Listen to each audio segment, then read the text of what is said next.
Good morning, সালাম আলাইকুম। মই ছবিক ব্লগ 78 ৰাতিপুৱা এটা ভাগ্য লটাৰী কাটিলোঁ।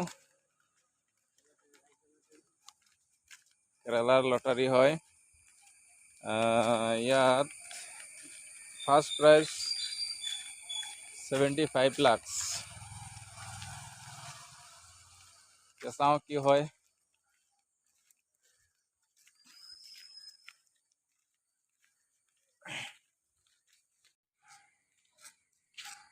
এতিয়া আমি আহি আছোঁ আমাৰ অফিচলৈ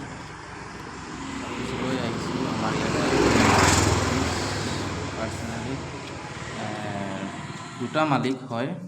সেই ডাঙৰ এজন আৰু সৰু এজন, ডাঙৰ দাদা সৰু দাদা। তাৰপিছত আমি এইটো অফিচটো দেখুৱাই আছোঁ আৰু আমাক